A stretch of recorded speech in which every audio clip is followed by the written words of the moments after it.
బిస్మిల్లాహిర్రహ్మానిర్రహీం. అస్సలాముఅలైకుం వరహ్మతుల్లాహి వబరకాతుహు. Friends, మనిషి పాపాలు సముద్రపు నురుగంత ఉన్నా కూడా అల్లాహ్ తాలా క్షమించి వేస్తాడు. ఫ్రెండ్స్, ఈరోజు మనం హదీసుల ఆధారంగా ముఖ్యమైన తస్బీలను నేర్చుకుందాం.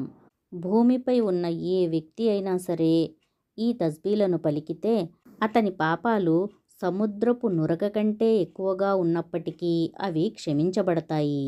లా ఇలాహా ఇల్లల్లాహ్. దీని యొక్క అర్థం అల్లాహ్ తప్ప ఆరాధింపబడటానికి అర్హుడెవ్వడూ లేరు. వల్లాహు అక్బర్. అల్లాహ్ అందరికంటే గొప్పవాడు. వసుబ్హానల్లాహి. అల్లాహ్ పరిశుద్ధుడు. వల్హమ్దులిల్లాహి.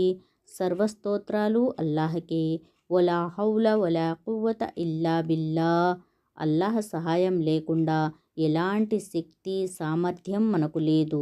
ఈ 5 తస్బీలను పలికితే ఆ మనిషి పాపాలు సముద్రపు నురగ కంటే ఎక్కువగా ఉన్నప్పటికీ క్షమించి వేయబడతాయి అని ప్రవక్త ముహమ్మద్ సల్లల్లాహు అలైహి వసల్లం వారు తెలిపారు. మన పాపాలు ఎంత ఎక్కువగా ఉన్నా అల్లాహ్ క్షమాపణ ద్వారం మూసివేయలేదు. మన నాలుకకు పెద్ద కష్టం లేని ఈ గొప్ప జిక్రును అలవాటు చేసుకోవాలి. ఉదయం సాయంత్రం నడుస్తూ పనిచేస్తూ ఖాళీ సమయాల్లో అల్లాహ్ను ఎక్కువగా స్మరించండి. అయితే జిక్ర్ అంటే కేవలం నాలుకతో పలకటం మాత్రమే కాదు. తౌహీద్పై విశ్వాసం, పాపాలను విడిచిపెట్టే ప్రయత్నం, అల్లాహ్ వైపు నిజమైన తోబా కూడా ఉండాలి. ఈ రోజు నుంచి మనం ఈ పదాలను చదవటం అలవాటు చేసుకుందాం. లా ఇలాహా ఇల్లల్లాహ్. వల్లాహు అక్బర్. వసుబ్హానల్లాహి. వల్హమ్దులిల్లాహి. వలా హౌల వలా కువ్వత ఇల్లా బిల్లాహ్. నా పాపాలు పెద్దవి అని నిరాశ చెందకండి. నా అల్లాహ్ క్షమించేవాడు అని ఆశతో తోబా చేయండి.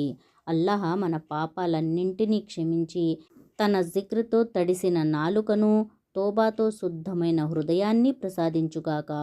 ఆమీన్ యా రబ్బుల్ ఆలమీన్.